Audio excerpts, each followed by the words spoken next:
जिणमवीरम् अनंत वर्णान दंसन सारम् भोक्ष्यामि नियम सारम् केवली श्रुत केवली भणितम् नमकर अनंत उत्कृष्ट दर्शन ज्ञानमय जिन वीर को नियम सार केवली श्रुत केवली पर कथित को। आपने जिस व्यक्ति को कॉल किया है उन्होंने अपनी कॉल दूसरे नंबर पर श्री नियम सार जी नामक परम आध्यात्मिक ग्रंथ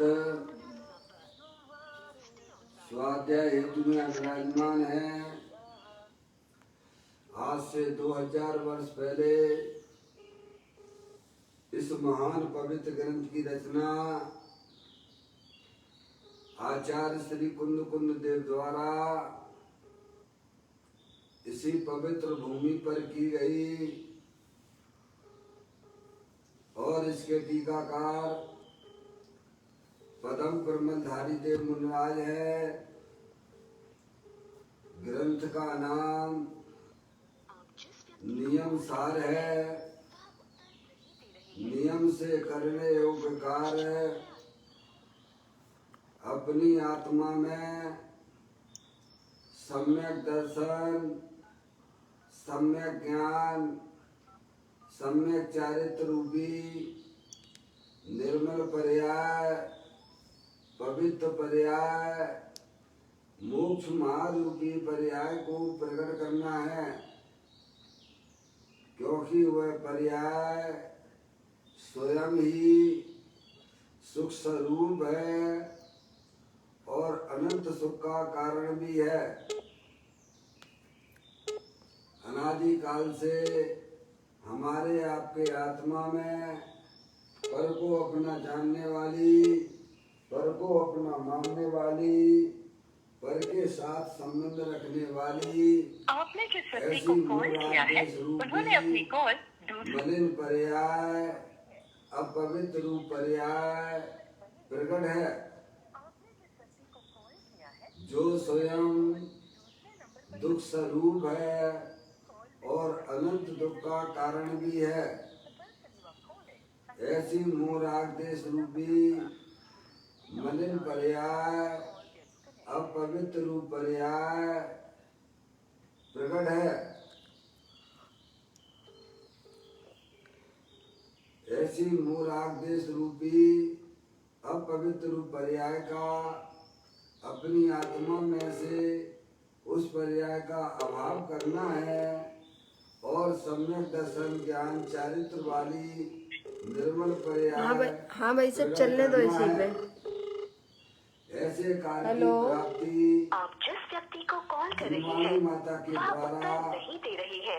अपने आत्मा के शरीर को समझना, अपनी जो आत्म वस्तु है वह परद्रव, प्रभाव और पर्याय से विभिन्न अखंड ज्ञान ज्योति स्वरूप है।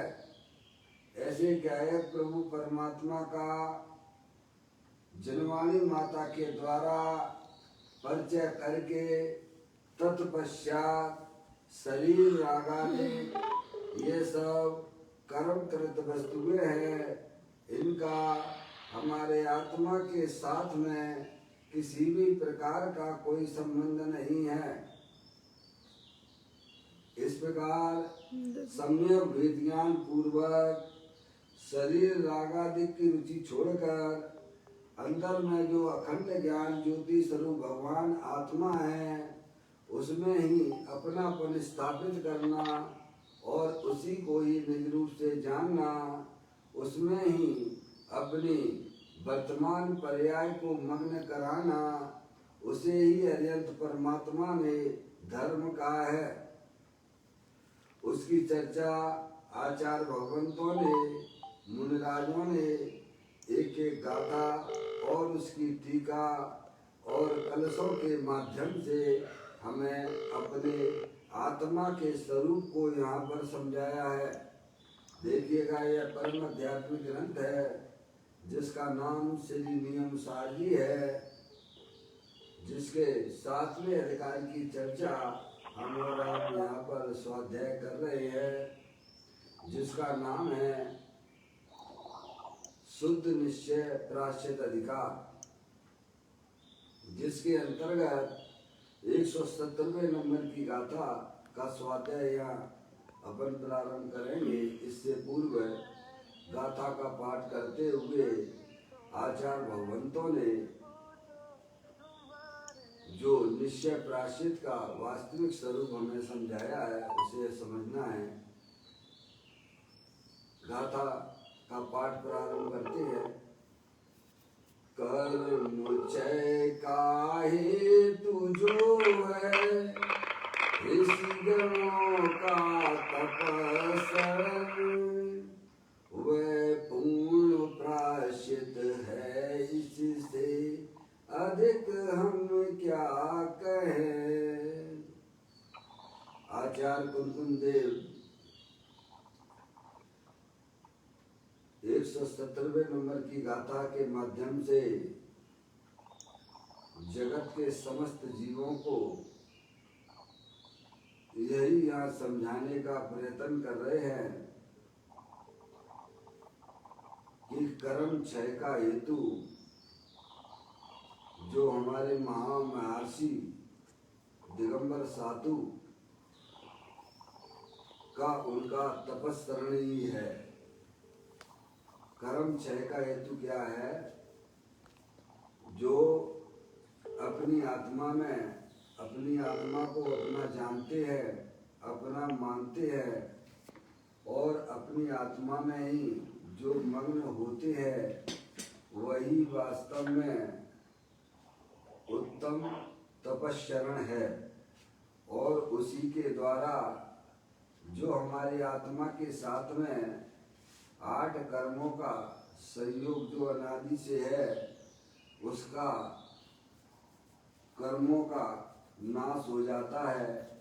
उसे ही वास्तव में अरिहंत परमात्मा ने धर्म कहा है।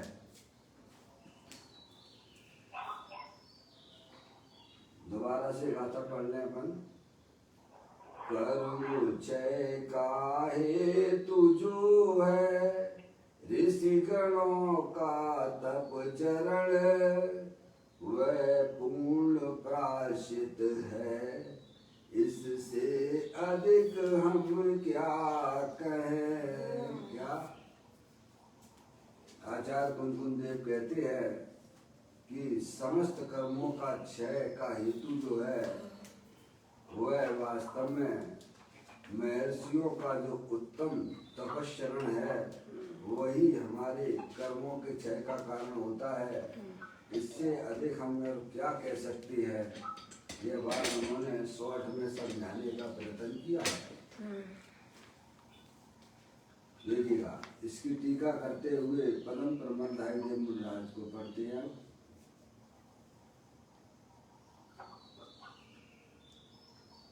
यहाँ यानी इस गाथा में ऐसा कहा है कि परम तपस्सरण में लीन परम जिन योगी सरों को निश्चय प्रायश्चित है। इस प्रकार निश्चय प्रायश्चित समस्त आचरणों में परम आचरण है, ऐसा कहा है। क्या बताया पदम प्रबंधाई देव मुनिराज में कि परम तपस्सरण में लीन परम जिन योगीश्वर को निश्चय प्रायश्चित होता है। निश्चय प्रायश्चित किसे कहा है कि अपनी जो त्रिकालिक शुद्धात्म वस्तु है उसमें लीन होना, उसी को ही वास्तव में निश्चय प्रायश्चित कहते हैं। जो अपनी चैतन्य वस्तु है, जो तीनों काल परद्रव्य प्रभाव और पर्याय से भी भिन्न अखंड ज्ञान ज्योति स्वरूप है, ऐसे ज्ञायक प्रभु परमात्मा में जो अपनी पर्याय को मग्न कराते हैं उसे ही भगवान ने निश्चय से प्रायश्चित कहा है। और वह निश्चय प्रायश्चित समस्त आचरणों में सर्वोत्कृष्ट है, परम आचरण रूप है। क्या ये बात पदम प्रबंधाई जी मुनराज ने समझाया। यहाँ ऐसा कहा है कि परम तपस्रण में लीन,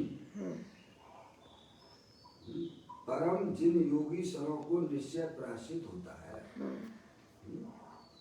इस प्रकार निश्चय प्रायश्चित समस्त आचरणों में परम आचरण है, ऐसा कहा। फिर कहते हैं बहुत असत विलापों में बस हो, बस हो। यानी अब ज्यादा बातें करने से क्या मतलब है? सीधी सच्ची बात है कि अपनी शुद्धात्म वस्तु को पहचान कर जो पर्याय ज्ञायक में लीन होती है, स्थिर होती है, वही वास्तव में वास्तविक तपस्या है, प्रायश्चित। और वैसे ही वास्तव में निश्चय से प्रायश्चित कहते हैं। अब ज्यादा कहने से क्या मतलब, समझ गए आप? तो कहते बहुत असत पिलापों से बस हो, यानी समझ गए आप? बाकी की बातें तो पिलाप करने की हैं, समझ गए आप? सीधा शॉर्ट में उन्होंने कह दिया कि जो अपनी शुद्धात्म वस्तु को अपना जानता है, अपना मानता है, उसमें ही अपनी पर्याय को जो मग्न कराता है, वही वास्तव में समस्त कर्मों का क्षय करने वाला है। वही आत्मा इस संसार सागर से अपनी आत्मा को कर्मों के बंधन से मुक्त करा देता है। कौन? जो अपनी चैतन्य वस्तु को पहचान कर उसमें अपनी पर्याय को मग्न कराता है, वह आत्मा के साथ में रहने वाले 8 कर्मों के बंधनों का नाश कर देता है। और पर्याय में होने वाले मोह राग द्वेष रूपी बंधन का भी नाश करता हुआ अनंत सुख को प्राप्त होता है। उसी को भगवान ने वास्तव में प्रायश्चित कहा है। बाकी की सारी बातें करने से उनको पिलाप कहा गया है। पदम प्रबंध आई ने उसको पिलाप शब्द से उपयोग किया है। बहुत असत पिलापों से बस हो, बस हो। निश्चय व्यवहार स्वरूप परम तपस्या आत्मक, ऐसा जो परम जिन योगियों को अनादि संसार से बने हुए द्रव्य भाव कर्मों के निर्शेष विनाश का कारण वह सब शुद्ध निश्चय प्रायश्चित है। क्या कहा उन्होंने? निश्चय व्यवहार यानी स्वरूप तपस्सरण, निश्चय व्यवहार का मतलब स्वरूप परम तपस्सरणात्मक, ऐसा जो परम जिन योगियों को अनादि संसार से बने हुए द्रव्य भाव कर्मों के निर्शेष विनाश का कारण वह सब शुद्ध निश्चय प्रायश्चित है। ऐसा हे शिष्य तू जान। क्या? कर्मों का अक्रम रूप हो जाना, उसका कारण कौन है? जब पर्याय अपने ज्ञायक प्रभु परमात्मा में रमण करने लगती है, तब वे कर्म नाश को प्राप्त हो जाती है। का मतलब क्या? अक्रम रूप हो जाती है। नाश तो जगत में किसी भी चीज का होता नहीं है। जो कर्म रूप से बने हुए थे हमारे आत्मा के साथ में, वे क्या हो जाते हैं? अक्रम हो जाते हैं और आत्मा मुक्ति को प्राप्त हो जाता है।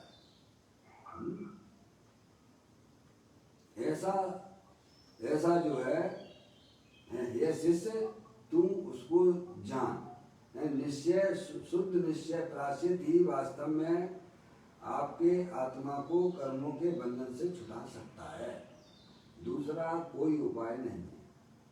और शुद्ध निश्चय प्रायश्चित किसे कहते हैं? शुद्ध निश्चय प्रायश्चित ही आत्मा के साथ में जो अनादि काल से कर्मों का बंधन है, द्रव्य भाव कर्मों के रूप में है, उनसे छूटने का एकमात्र उपाय क्या बताया है? शुद्ध निश्चय प्रायश्चित। शुद्ध निश्चय प्रायश्चित किसे कहते हैं? कि अपनी जो चैतन्य वस्तु है, जो तीनों काल, परद्रव, प्रभाव और पर्याय से भी भिन्न है, अखंड ज्ञान ज्योति स्वरूप है, ऐसे ज्ञायक प्रभु परमात्मा का सच्चा ज्ञान करके, श्रद्धान करके अपनी पर्याय को उसमें रमण कराना, वही वास्तव में समस्त कर्मों से छूटने का एकमात्र उपाय है। समझ गया भैया? इतनी बात समझ में आई कि नहीं आई? मुकेश भैया, क्योंकि हमने यहाँ पर उनको कर रखा है, समझ में आया भैया?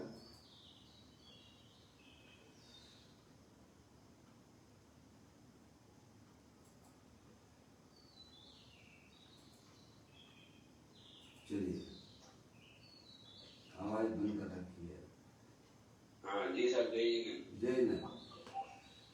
समस्त कर्मों से छूटने का उपाय क्या है? तो कहा उन्होंने शुद्ध निश्चय प्रायश्चित है। क्या है? शुद्ध निश्चय प्रायश्चित।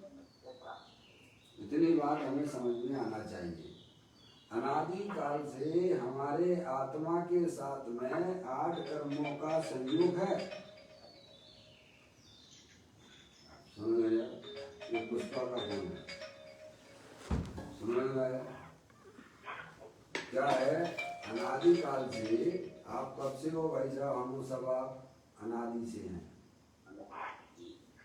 चेतनेश्वर भगवान आत्मा हो, अरूपी हो, जानने देखने वाली शक्ति से संपन्न हो, मंडित हो। अनादि काल से ही हमारे आत्मा के साथ में 8 कर्मों का संयोग भी है। समझ आप? और अज्ञान दशा भी चली आ रही है अनादि काल से। शरीर है सो मैं हूँ, ऐसी हमारी पर्याय में भाव कर्म भी चले आ रहे हैं अनादि काल से। तो कहती हैं उन 8 कर्मों का संयोग में से अभाव हो जाना, उसका कारण क्या है? तो उन्होंने कहा शुद्ध निश्चय प्रायश्चित स्वरूप। शुद्ध निश्चय प्रायश्चित है। शुद्ध निश्चय प्रायश्चित किसे कहना?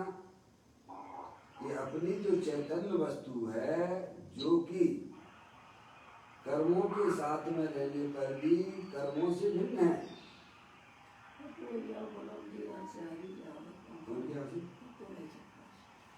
जरा थोड़ा ये लोग बंद कर दें। मोबाइल पे जो लोग हैं, मोबाइल पे पप्पू भैया और जो है पुष्पा जी हैं, मोबाइल अपना म्यूट करके चलें। देखिएगा क्या कहते हैं। शुद्ध निश्चय प्रायश्चित ही वास्तव में के द्वारा ही जीव अपने 8 कर्मों के संयोग का नाश कर सकता है। अनादि काल से है, उसमें कोई करता धरता नहीं है। उन कर्मों का नाश कैसे होता है? तो कहते हैं, लिखा है नहीं, जिन योगियों को अनादि संसार से बने हुए, सीधा लिखा हुआ, जिन योगियों को अनादि संसार से बने हुए द्रव्य भाव कर्मों के निर्विशेष विनाश का कारण वह सब शुद्ध निश्चय प्रायश्चित है। ऐसा हे शिष्य तू जान। सीधी सी सिंपल बात की है। आचार्य भगवान तो मुनराज के पास में भाई साहब सीधी सच्ची बात मिलेगी। कोई ऐसी आपको घुमाने और फिराने वाली बातें नहीं मिलेंगी। समझ में? आपको अपने आत्मा को कर्मों के बंधन से निजात प्राप्त करनी है तो वे कहते हैं कि अपनी आत्मा में शुद्ध निश्चय प्रायश्चित की प्राप्ति करो तो आपका आत्मा 8 कर्मों के बंधन से छुट्टी प्राप्त कर लेगा। तो प्रभु शुद्ध निश्चय प्रायश्चित का क्या स्वरूप है? तो कहते हैं कि शुद्ध निश्चय प्रायश्चित स्वरूप अपना जो त्रिकालिक ध्रुव भगवान आत्मा जो कि तीनों काल विद्यमान वस्तु है, परद्रव, प्रभाव और पर्याय से भी भिन्न है, अखंड ज्ञान ज्योति स्वरूप है, ऐसे ज्ञायक प्रभु परमात्मा का सर्वप्रथम परिचय करके उसका श्रद्धान करके अपनी पर्याय को अपने ज्ञायक प्रभु परमात्मा में मग्न कराना, उसे ही निश्चय से शुद्ध निश्चय प्रायश्चित कहते हैं। ये बात हमको समझ में आना चाहिए। आगे पूज्य गुरुदेव श्री इसी का विशेष खुलासा करते हैं।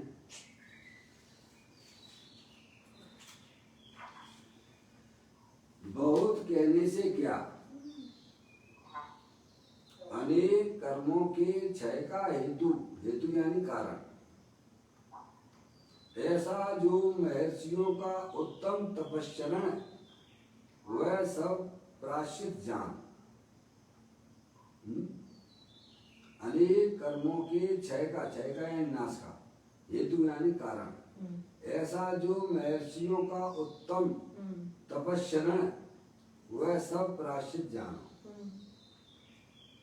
फिर कहती है जिन भावों से द्रव्य कर्मों का नाश होता है वे सब भाव प्रायश्चित ही हैं।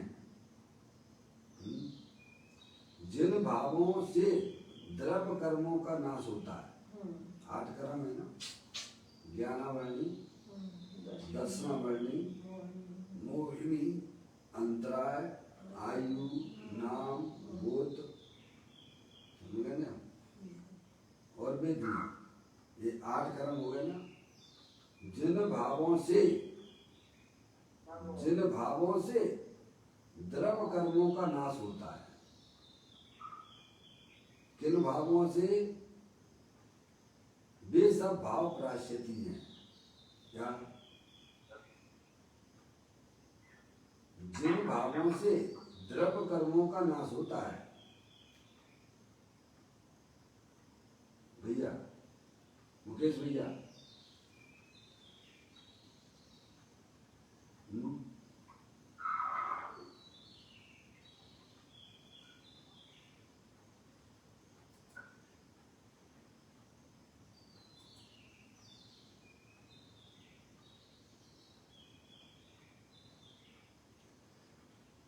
अनम्यूट है। मुकेश भाई आवाज आ रही है? मुकेश भाई आवाज आ रही है? हाँ, पापा बोल रहे हैं। बाबूलाल जी गांधी,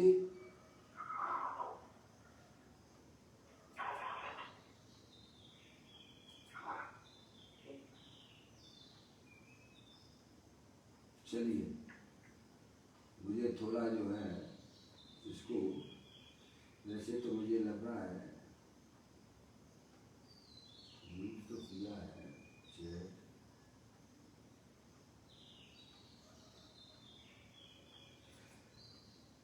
मुकेश भाई आवाज आ रही है?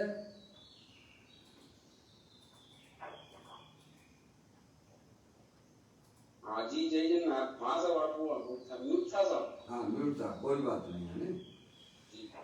चलिए मैं सभी खोल लेता हूँ, सुबह तो कोई डिस्टर्ब होता नहीं जहाँ तक मैं समझ पाता हूँ।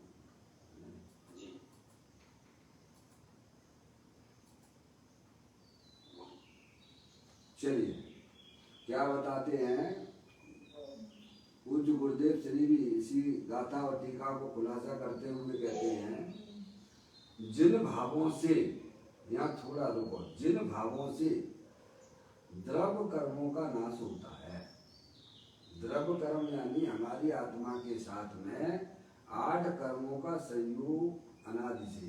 आत्मा भी अनादि का है, जानने देखने वाली चैतन्य वस्तु अमूर्त है, और उसके साथ में अनादि से 8 कर्मों का संयोग भी है।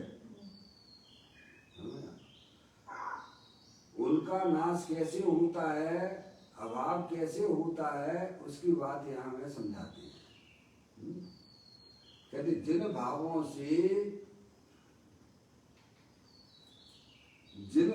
से द्रव्य कर्मों का नाश होता है, वे सब भाव प्रायश्चित ही हैं। क्या?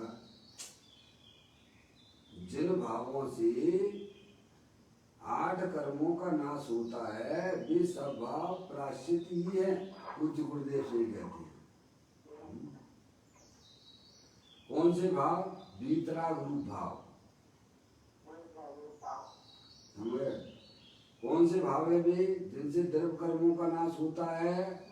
तो कहते वीतराग रूप परिणति के द्वारा वह आत्मा का वास्तविक भाव है, क्योंकि आत्मा तीनों काल वीतराग स्वरूप है, आनंद स्वरूप है, सुख स्वरूप है।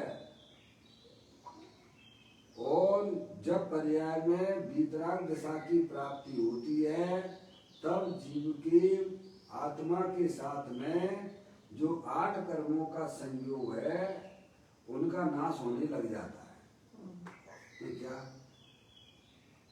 और वह वीतराग भाव की प्राप्ति अंदर जो अखंड ज्ञान ज्योति स्वरूप, जो तीनों का वीतराग स्वरूप है, ऐसे गायक प्रभु परमात्मा का जब पर्याय आश्रय लेती है, तब उसकी पर्याय में वीतराग भाव की उत्पत्ति होती है। उन भावों को ही यहाँ पर प्रायश्चित कहते हैं।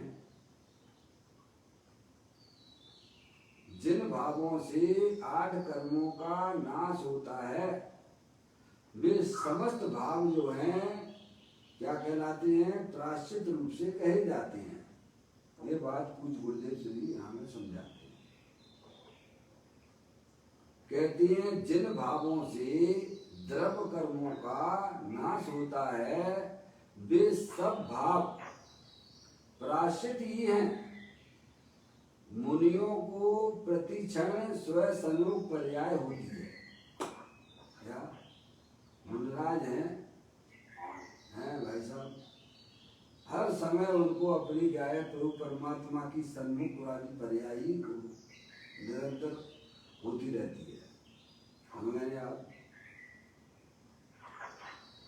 उनकी पर्याय का स्वरूप कैसा हो गया है मुनिराज की पर्याय का, कि निरंतर वे अपने गायक प्रभु परमात्मा का ही आश्रय लिए रहते हैं। उठते बैठते चलते खाते हैं, समझ में आया भाई साहब? हार लेते समय भी समझ गए आप? गमन करते हुए भी समझ गए आप? स्वाध्याय करते समय भी, हर समय एक भी ऐसा समय नहीं रहता है जिस समय वे अपने गायक प्रभु परमात्मा का आश्रय, उनकी पर्याय नहीं ली रहती है। समझ गए आप? मुनियों को प्रति क्षण यानी हर समय स्वयं सन्मुख पर्याय होती है। समझ गए? हर समय शास्त्र भी लिख रहे हैं ना, उस समय भी उनकी पर्याय अपने गायक प्रभु परमात्मा का रसास्वादन देती है। धर्म का उपदेश भी दे रहे हैं ना, उस समय भी उनकी पर्याय अपने गायक प्रभु परमात्मा के रसास्वादन लेती रहती है। आहार लेती है ना मुद्रा, उस समय भी प्रतिक्षण हो गया ना। क्या? तो कहते हैं मुनियों को प्रति क्षण स्वयं सन्मुख पर्याय होती है, वही उत्तम तपस्चरण है। उत्तम तपस्चरण किसे कहा है? जो पर्याय अपने गायक प्रभु परमात्मा का आश्रय लेती है। उसे ही अरियंत परमात्मा ने तपस्या कहा है। हम तो शरीर को सुखाने का नाम तपस्या माने बैठे हैं। क्या भाई साहब, किसको तपस्या है? समझ गया? भगवान कह रहे हैं कि अपनी पर्याय को अपने गायक प्रभु परमात्मा के सन्मुख करो तुम। हमें भगवान ने तपस्या तो इसे कहा है, उसे योगी कहा है। योगी यानी द्रव्य स्वभाव के साथ में अपनी पर्याय का संबंध जोड़ देना, उसका नाम योगी है। क्या योग? योग यानी जोड़ना। किसके साथ में जोड़ना? अपने त्रिकालिक ध्रुव भगवान आत्मा के साथ पर्याय को जोड़ देना, उसका नाम योगी है। उसी को भगवान ने तपस्या कहा है। हम तो शरीर को सुखाने का नाम तपस्या माने बैठे हुए हैं। सुखाना था आत्मा में रहने वाले रागादिक परिणामों को। अब बिना तो तुमने सुखाया नहीं, बिना तो हरा भरा कर रहे हो।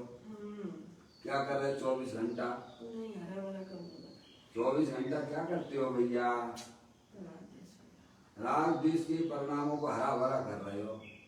क्या कर रहे हो? बिना तो सुखाना था, वो तो कोई उपाय किया नहीं। और वे कैसे सूखते हैं? वे कैसे सूखते हैं?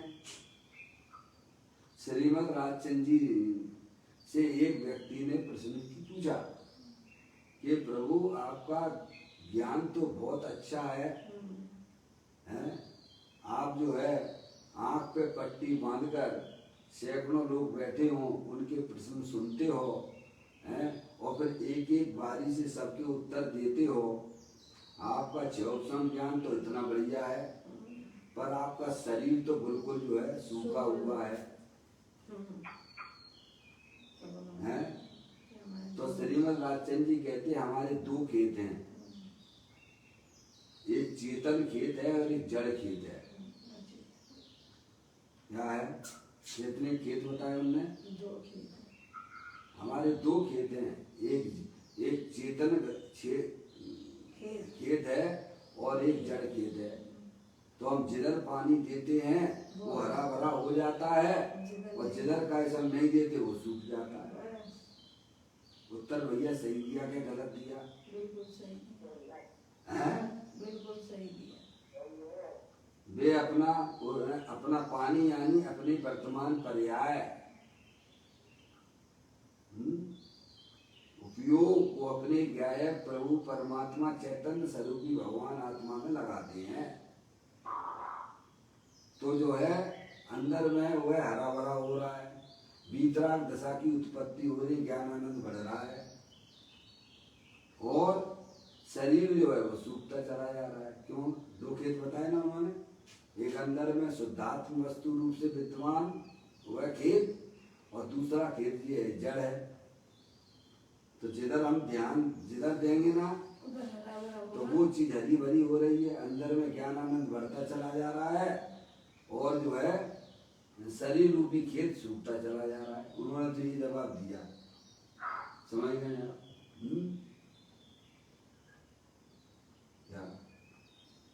तो कहते जिन भावों से द्रव्य कर्मों का नाश होता है वे सब भाव प्राश्चित ही हैं। मुनियों को प्रति क्षण स्वयं सन्मुख पर्याय होती है। 2 चीजें हैं ना, एक द्रव्य स्वभाव तीनों काल रहने वाली चैतन्य वस्तु,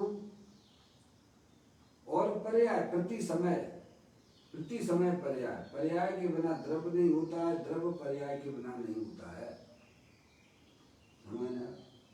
हमारी पर्याय पर के सन्मुख है, इसीलिए निरंतर उसमें मोह राग द्वेष की उत्पत्ति होती चली जा रही है, भाव मरण होता चला जा रहा है, कर्मों का बंधन बढ़ता चला जा रहा है, निरंतर यह आत्मा कर्मों के बंधन में लिपटता चला जा रहा है। जब वही आत्मा सच्चा ज्ञान कर लेता है कि भाई साहब ये शरीर जड़ है, अनंत पुद्गल परमाणुओं का पिंड है, अंदर जो चैतन्य वस्तु है वह आत्म वस्तु है, वो मैं हूँ, अपनी चैतन्य वस्तु को पहचान कर उसमें मैं पना स्थापित जब करता है तब वह कर्मों का बंधन छूटने लगता है। यानी सम्यक दर्शन सम्यक ज्ञान की जब जीव को प्राप्ति हुई, वस्तु स्वरूप का सच्चा ज्ञान हुआ कि मैं चेतन भगवान आत्मा हूँ, अखंड ज्ञान ज्योति स्वरूप हूँ, फिर कर्मों का बंधन छूटने लगता है। मोक्ष महल की प्रथम सीढ़ी क्या? मोक्ष महल की प्रथम सीढ़ी याविन ज्ञान चरिता क्या है? मोक्ष महल की प्रथम सीढ़ी क्या है भैया?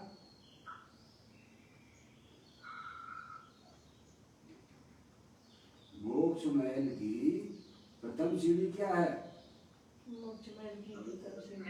सम्यक दर्शन सम्यक ज्ञान। ये मोक्ष महल की प्रथम सीढ़ी है, समझे? सम्यक दर्शन सम्यक ज्ञान। सम्यक दर्शन सम्यक ज्ञान किसे कहना?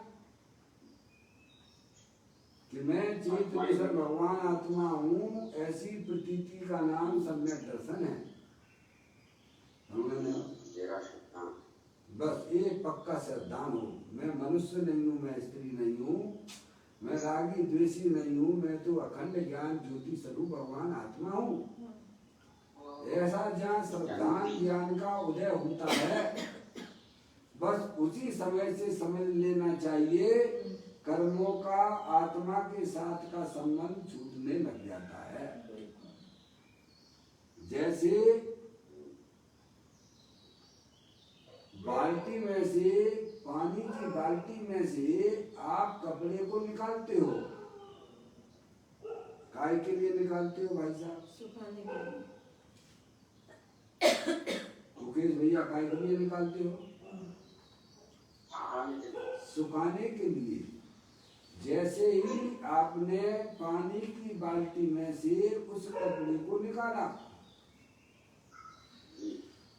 तो वह कपड़ा कब से सूखने की प्रक्रिया में आ गया? जिस समय निकाला उसी समय। जब आप छत पे डालोगे तब सूखने की प्रक्रिया में आया है कि जिस समय आपने पानी में से कपड़े को बाहर निकाला उसी समय कपड़े की सूखने की प्रक्रिया हो जाती है चालू। तो क्या भाई साहब? उसी समय से तो हमको तो दिखने, अरे तेरे को नहीं दिख रहा है तो क्या है, कपड़ा तो सूखने के लिए तैयार हो चुका है ना, वह उस प्रक्रिया में सूखने की प्रक्रिया में आ चुका है। ऐसे ही जब आत्मा अपने आप को चैतन्य स्वरूपी भगवान आत्मा जानता है, मैं मनुष्य नहीं हूँ, मैं स्त्री नहीं हूँ, मैं रागी द्वेषी नहीं हूँ, मैं तो एकमात्र अखंड ज्ञान ज्योति स्वरूप हूँ, तो भाई साहब कर्म का बंधन उसी समय से छूटने लग जाता है। और अंदर में रागादिक परिणतियां भी सूखने लग जाती हैं। मुख्यता से तो फिर मुनराजों में दिखाई देता है, क्या भाई साहब? हैं? आगे आगे वह साधना आराधना में बढ़ता हुआ जीव जाता है, तब वह आपको जो है भाई साहब वृक्ष रूप से दिखाई देने लगता है। ये बात हमको यहाँ समझना चाहिए कि कहते हैं मुनियों को प्रति क्षण स्व सन्मुख पर्याय होती है।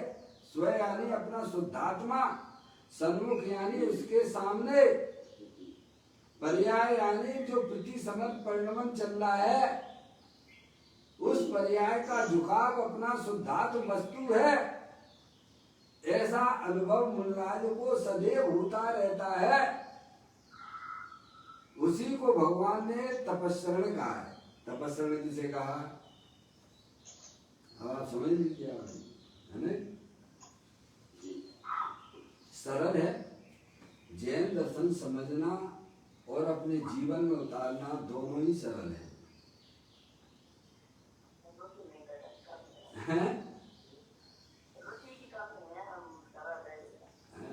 मम्मी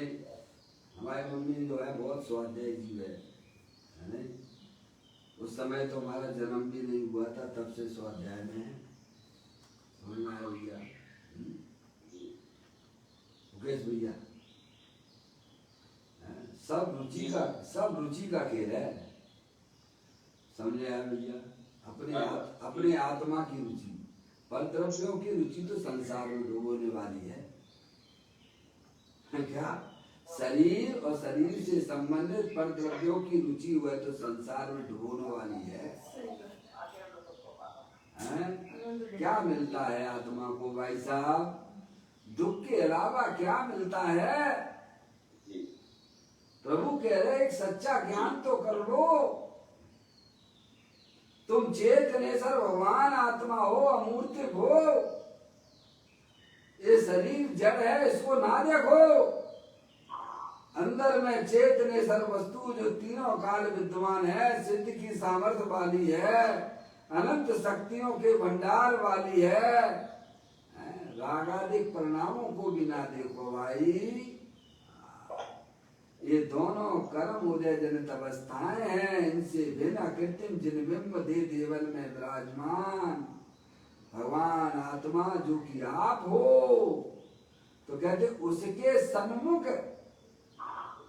मुनिराज की पर्याय निरंतर उसके सन्मुख रहती है। उसे ही वास्तव में मुनि कहते हैं। भाई साहब, अभी तो व्याख्या ऐसे होने लग गई है धर्म की कि भाई साहब पंचम काल में आत्मा का अनुभव नहीं हो सकता है।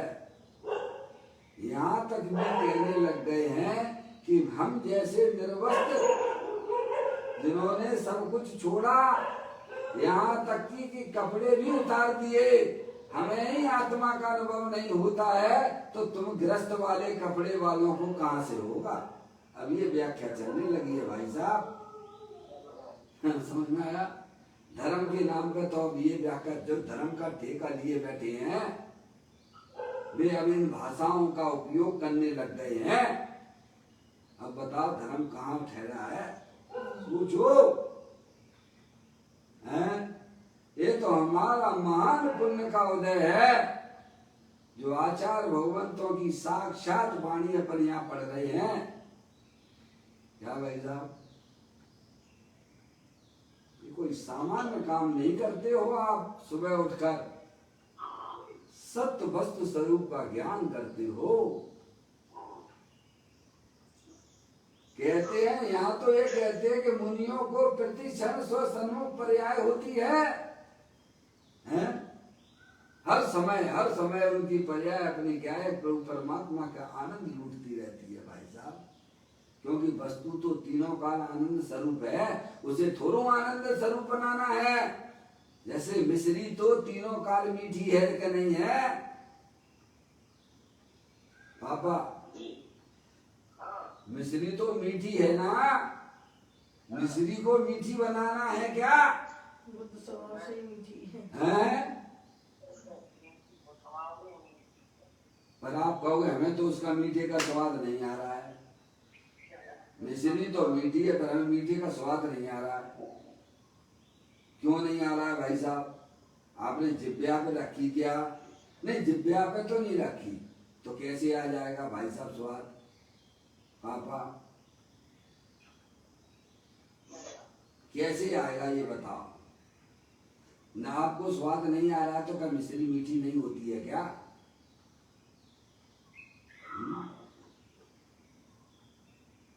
अरे मिश्री तो मीठी है, उसे मीठा बनाना नहीं है एक बात। और आपको मीठे का स्वाद जब आएगा जब आप मिश्री को अपनी जिह्वा पे रखोगे तो मीठे का स्वाद आएगा। ऐसे ही प्रत्येक आत्मा स्वभाव से ही ज्ञानानंद मूर्ति स्वरूप है। आत्मा को ज्ञानानंद बनाना नहीं है क्या भैया?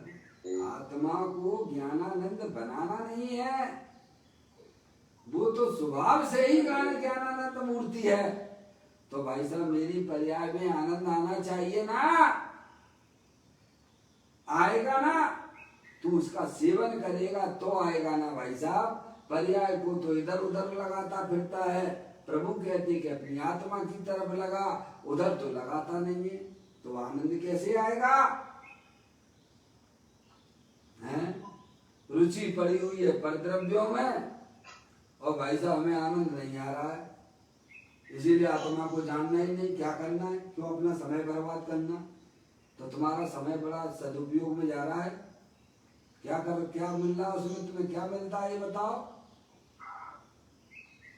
उल्टा दुख मिलता है। यानी कहते हैं मुनियों को प्रति क्षण स्वसन्मुख पर्याय होती है, वही वास्तव में उत्तम तपस्या है तथा कर्म क्षय का कारण होने से वही प्राश्चित है। क्या? जो पर्याय अपने द्रव्य के सन्मुख होती है वह पर्याय ही कर्म का नाश करने वाली है। लाख बात की बात यही निश्चय उल्लाओ, तोरी सकल जगदंद बंद निज आत्म ध्याओ।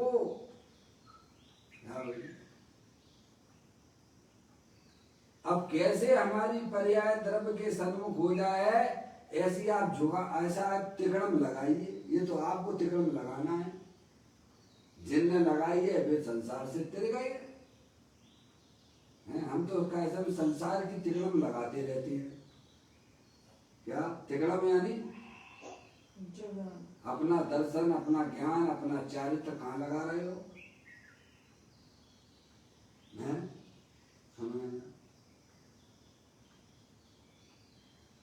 प्रभु ने तो बता दिया कि आपको अपनी कर्मों से अगर निजात प्राप्त करनी है, छुट्टी प्राप्त करनी है, जन्म मरण का अभाव करना है, तो अपनी पर्याय को अपने द्रव्य के सन्मुख करने की व्यवस्था कीजिए। इसके लिए कपड़े उतारना पड़ेंगे मुकेश भैया क्या आपको? नहीं साहब, बिल्कुल कोई जरूरत नहीं। अरे कपड़ा पहनने का भाव भी विनय को प्राप्त हो जाएगा, तुम उसकी चिंता ना करो। हैं? भाव लगने का। हैं? भाव लगने का। पहले हो भाव से नग्न, पहले हो भाव से नग्न, और फिर होता है जीव द्रव्य से नग्न, और फिर पर्याय में होता है भाव लिंग। तीनों बातों को आपको यथार्थ भाव भाषण करना चाहिए। पहले हो भाव से नग्न, स्वभाव से नग्न। हाँ जी, अज्ञानी पर्याय स्वभाव से नग्न हो गई, अपने वास्तविक स्वभाव से नग्न हो गई, पर्याय अज्ञानवश। भाव से नग्न का मतलब क्या मुकेश भैया? 38वें नंबर की गाथा, 38वें नंबर की गाथा समय सार जी गजब गाता है। भाव से नग्न का मतलब क्या? मैं एक शुद्ध सदा अरूपी ज्ञान द्रव्य यथार्थ से, कुछ अन्य वो मेरा नहीं, परमाणु मात्र नहीं। अरे ऐसा पहले सच्चा ज्ञान श्रद्धान करना कि एक परमाणु मात्र भी मेरा नहीं है, मैं एक शुद्ध सदा रूपी ज्ञान द्रव्य हूँ यथार्थ से।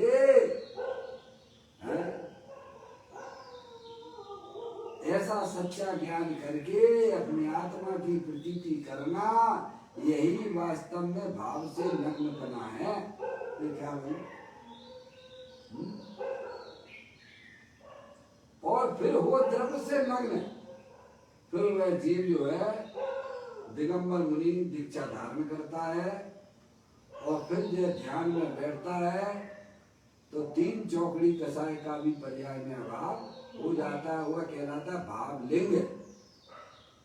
पहले द्रव्यलिंग होता है कि भाव लिंग होता है?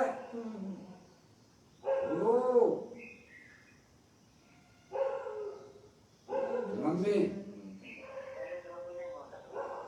बहुत सुंदर बात है, आपने बिल्कुल सही समझा। समझ गए आप? पहले होता है द्रव्यलिंग और फिर होता है भावलिंग। भावलिंग यानी क्या?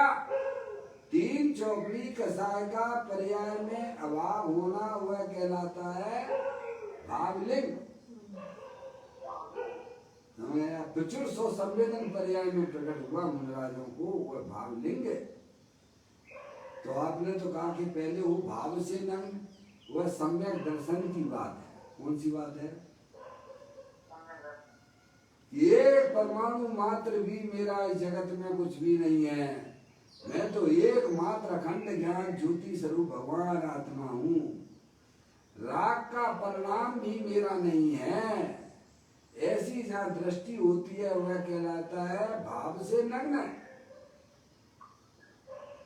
फिर वह अपनी आत्मा की आराधना साधना करता हुआ जीव है। फिर बाद में वह द्रवलिंग होता है, फिर पर्याय में भी भावलिंग की उत्पत्ति हो जाती है। ये क्रम है मोक्ष मार्ग। तो यहाँ कहते हैं मुनियों को प्रति क्षण स्व सन्मुख पर्याय होती है, वही तपस्सरण है, वही उत्तम तपस्सरण है तथा कर्म क्षय का कारण होने से वही प्रायश्चित है। मुनि दशा तो स्वयं वीतरागी पर्याय है। जो क्या है मुनि दशा किसे कहना? अपन तो शरीर की निर्वस्त अवस्था को मुनि समझते हैं। ये तो शरीर की है, कोई आत्मा की है क्या? निर्वस्त अवस्था किसकी है? निर्वस्त अवस्था किसकी है? शरीर की है, है? अंदर में वीतराग दशा की उत्पत्ति होना वह वास्तव में मुनि का प्रचुर स्वसंवेदन आनंद वीतराग दशा है। उसका नाम मुनि कहा गया है। समझ में आया भैया? तो कहते हैं मुनि दशा तो स्वयं यानी आत्मा वीतरागी पर्याय है। क्या स्वयं का मतलब क्या? आत्मा वीतरागी पर्याय। अभी हमारी पर्याय में कौन सी पर्याय चल रही है भाई साहब? पर्याय के बिना तो कोई द्रव्य नहीं रहता है ना। आप एक हाथ तो बता दो हैं। अभी राग की पर्याय चल रही है। राग की पर्याय जो पर के सन्मुख जो काम कर रही है वो राग की पर्याय है। स्वभाव सन्मुख वह वीतरागी रूप पर्याय है। पर्याय के बिना तो कोई द्रव्य रहता ही नहीं है। रहता हो तो बता दो, एक आध द्रव्य बता दो। अनंत द्रव्य है, चाहे जड़ हो चाहे चेतन हो। आप कोई भी द्रव्य बता दिए बिना पर्याय के रहता हो जगत में है। तो कहते हैं मुनि दशा तो स्वयं वीतरागी पर्याय है और वह स्वयं ही प्रायश्चित है। यानी वीतराग दशा को ही प्रायश्चित कहा गया है। राग पर्याय 28 मूल गुण पाने का स्वभाव वह कोई जो है प्रायश्चित नहीं है। वो तो दोष है। क्या है? राग की पर्याय तो दोष है और वीतराग पर्याय निर्दोष है। वो प्रायश्चित स्वरूप है। राग की आत्मा में उत्पत्ति होना वह आत्मा का दोष है और वीतराग दशा की प्राप्ति पर्याय में होना वह निर्दोष बना है।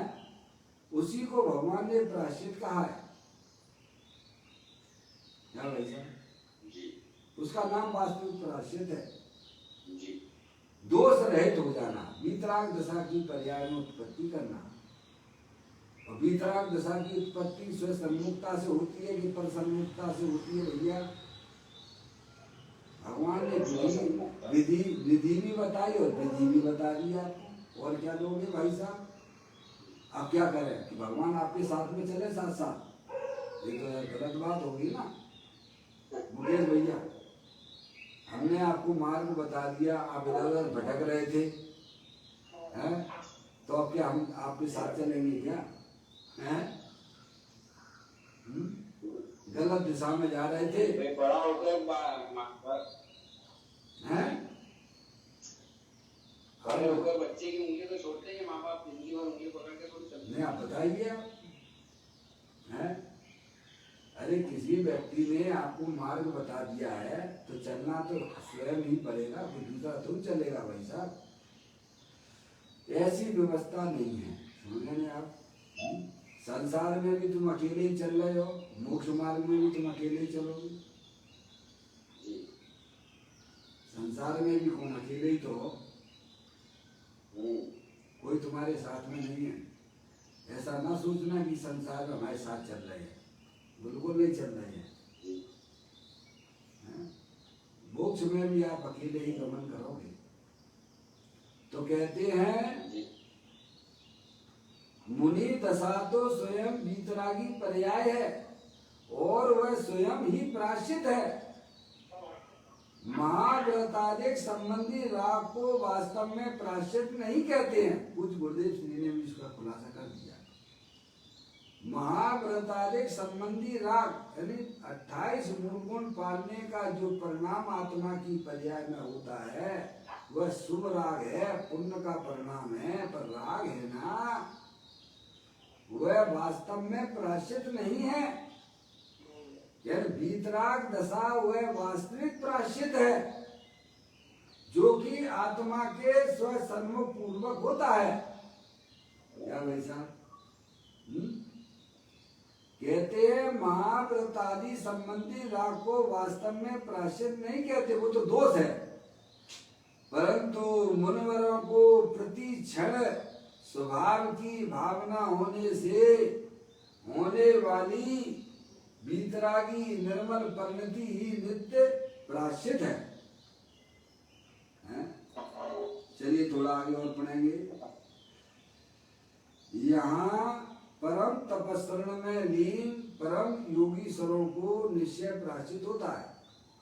यहाँ यानी इस गाथा में बताया गया है, ऐसा कहा है। इस प्रकार निश्चय प्राश्चित को समस्त आचरणों में श्रेष्ठ कहा है। जो स्वभाव की भावना भाकर परम तपस्या में लीन हुए है, जो शब्द दिया ने क्या, जो स्वभाव की भावना, भावना यानी उस रूप परिणमन करना, स्वभाव रूप परिणमन करना। भावना का मतलब आश्रम रूपी भावना ना लेना। भावना का मतलब पर्याय द्रव्य का अनुकरण करती हुई आत्म भावना भावता जीव रहे केवल ज्ञान को। स्व सन्मुख रूप परिणति को भावना कहते हैं। वो वास्तविक भावना है। जो स्वभाव की भावना भाकर परम तपस्या में लीन हुए हैं, ऐसे वीतरागी मुनियों को निश्चय प्राश्चित होता है। उनकी दशा ही प्राश्चित स्वरूप है। दशा यानी पर्याय। दशा का मतलब क्या है? ये पर्यायवाची नाम है सब मिलके। दशा यानी प्राश्चित, दशा यानी पर्याय ही प्राश्चित स्वरूप है। महाराज द्रव्य स्वभाव में ढली हुई पर्याय में प्रति क्षण वीतरागता बढ़ती जाती है, लोग आनंद बढ़ता चला जाता है। जो पर्याय अपने द्रव्य के सन्मुख होती हुई अनुसरण करती हुई चलती है, उसमें निरंतर ज्ञान आनंद की बढ़ोतरी होती रहती है। आपके पास में क्या नहीं है पापा? क्या द्रव्य नहीं है कि पर्याय नहीं है? अरे बोलो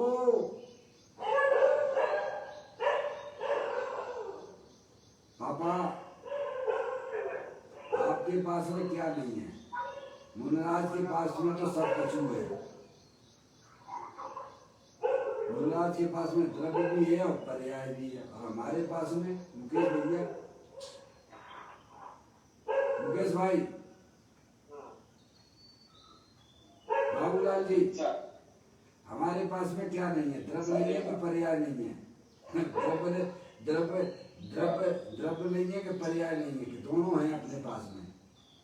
इसके बिना तो वस्तुएं नहीं होती है भाई साहब। पर्याय के बिना द्रव्य नहीं होता है, द्रव्य पर्याय के बिना नहीं होता है। तो ये अनादि अनंत सत्य है। सत्य बोलो गत है क्या?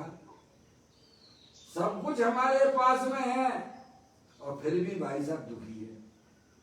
क्यों? क्योंकि पर्याय गुणों से बड़ी हुई है। है क्या? कुछ बोले आप? बोलो मुझे। जैसे द्रव्य है वैसे पर्याय भी गुणों से बड़ी। जैसा द्रव्य है, जैसे द्रव्य गुणों से हाँ, इसी पर्याय भी गुणों से परिपूर्ण ही, पर्याय भी गुणों से परिपूर्ण ही कहलाए। पर्याय जैसे द्रव्य गुणों से परिपूर्ण, हाँ, द्रव्य जैसे पर्याय भी गुणों से परिपूर्ण ही है। परंतु पर्याय परिपूर्ण क्या है? पर्याय जो है ना, पर्याय कहती है उत्पाद व्यय वाली पर्याय, वो पर्याय कहलाती है। उत्पन्न विध्वंसी हर समय परिणमन होना, उसका नाम पर्याय है। द्रव्य तो अनंत गुणों सहित वाला है, तीनों कार्य विद्यमान वस्तु है।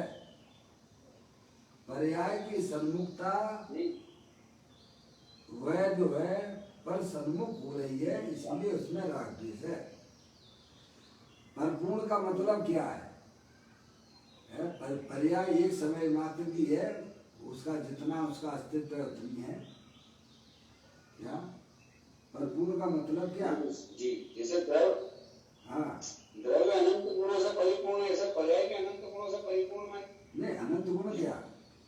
पहले तो द्रव्य जो है, द्रव्य यानी वस्तु, और उस वस्तु में रहने वाले अनंत गुण, जैसे पुद्गल द्रव्य है, उसमें स्पर्श रस गंध वर्ण आदि ऐसी अनंत गुण शक्तियां रहती हैं, उसी द्रव्य कहती है।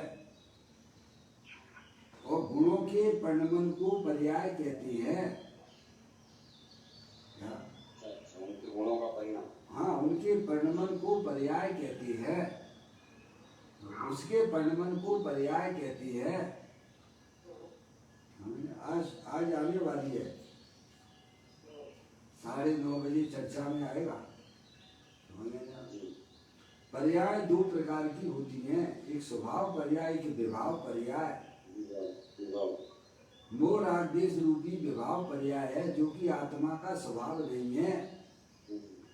और वीतराग रूप पर्याय वह आत्मा की स्वभाव रूप पर्याय है। उस वीतराग रूप पर्याय की उत्पत्ति जब पर्याय द्रव्य के सन्मुख होती है, द्रव्य तीनों काल वीतराग आनंद स्वरूप है, तब पर्याय में वीतराग दशा की उत्पत्ति होती है। वीतराग यानी आनंद दशा है। यहाँ तो प्राप्ति की प्राप्ति है पर्याय में। द्रव्य स्वभाव तो तीनों काल विद्यमान है, आनंद स्वरूप है, सुख शांति का भंडार है, उसे कहीं से लाना नहीं है। उसका सच्चा ज्ञान कर लेना भाई साहब, उसके अस्तित्व को स्वीकार करना, इसका नाम सम्यक दर्शन सम्यक ज्ञान है। और वह स्वीकारता पर्याय की द्रव्य के सन्मुख होती है, स्व द्रव्य के सन्मुख होती है, पर द्रव्य के सन्मुख नहीं होती है। देखिए बात को थोड़ा आगे बढ़ाते हुए, उनकी दशा ही प्राश्य स्वरूप है मुन्ना की। द्रव्य स्वभाव में ढली हुई, द्रव्य स्वभाव में, द्रव्य स्वभाव यानी तीनों का ढली हुई पर्याय में प्रति क्षण वीतरागता बढ़ती चली जाती है।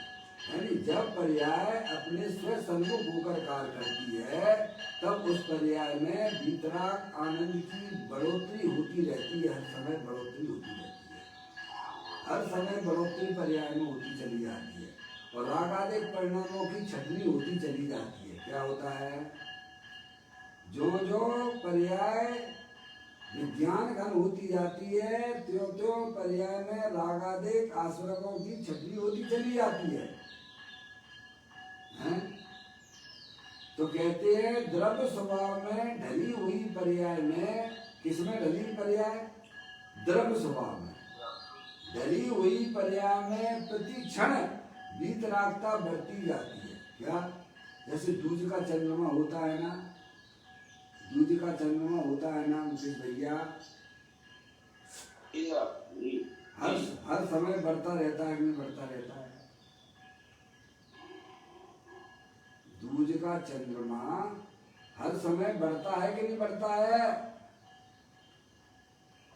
बुध साहब तीज के दिन दिखाई देगा, अरे वो तीज के दिन दिखाई देगा, वो तो एक अलग बात है। हर समय वह दूज का चंद्रमा बढ़ रहा है, प्रकाश उसका बढ़ता चला जा रहा है। किधर बढ़ रहा है? पूर्ण चंद्रमा की तरफ बढ़ रहा है। किधर बढ़ रहा है? वापिस तो नहीं हो जाता है, एकम अमावस्या तो नहीं आ जाती एकदम उसमें। अरे बोलो जी। अरे दूज का चंद्रमा है, क्या एकम का चंद्रमा हो जाएगा? क्या अमावस्या उल्टी आएगी?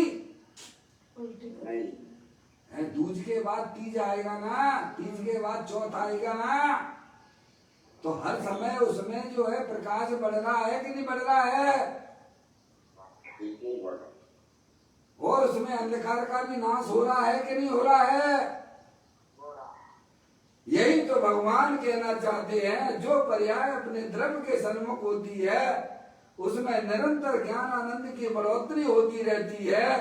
रागादिक रूपी अंधकार का हर समय नाश होता चला जाता है और आत्मा पूर्ण चंद्रमा पर्याय में पूर्ण चंद्रमा के रूप में प्राप्त हो जाता है। इसी को भगवान ने धर्म कहा है भैया। बात को पूरी करते हुए, द्रव्य स्वभाव में ढली हुई पर्याय में प्रतिक्षण वीतरागता बढ़ती जाती है, इसीलिए वही सभी आचरणों में उत्तम आचरण है, वही प्रायश्चित है। स्वभाव सन्मुख होकर उसकी भावना में लीन होना ही सभी आचरणों में श्रेष्ठ आचरण है।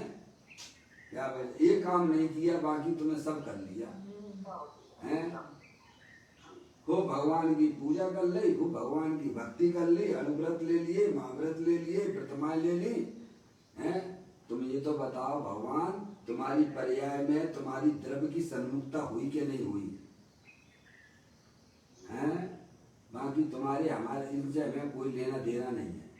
क्या कहा? ये काम तुमने किया कि नहीं किया? विद्यार्थी से भाई साहब हम तो दिन भर पढ़ते रहते हैं, रात भर भी पढ़ते रहते हैं, मेरे को इससे कोई लेना देना नहीं। तू ये बता तेरा रिजल्ट अच्छा है, बस मैं तो उसकी आशा लगाए बैठा हूँ।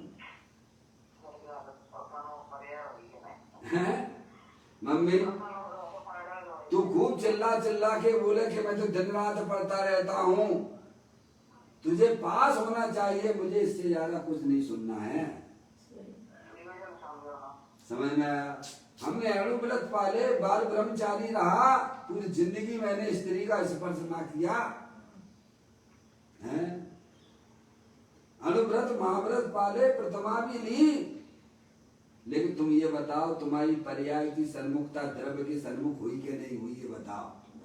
नहीं हुई तो तुम्हारे संसार का अभाव होने वाला नहीं है। यही भगवान आचार्य भगवान हमको समझाने का प्रयत्न कर रहे हैं इसमें।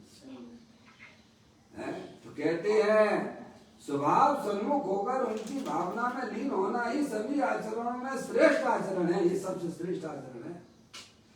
इसके सिवाय राग या पंच महाव्रत की बाह्य क्रिया वास्तव में परम आचरण नहीं है, वे तो दोष रूप है। इस प्रकार की सुंदर चर्चा हमारे ग्रंथों के अंदर विद्यमान है। इसकी चर्चा अभी शेष बाकी है, कल अपन इसकी चर्चा को आगे बढ़ाएंगे। अभी अपना समय यहाँ पर हो गया। निज निधि निज में बताई, ये अनंत अनंत उपकार है, उसके लिए जिन वाणी माँ को वंदना सतवार है, वंदना सतवार है। 9 बार नमोकार मंत्र।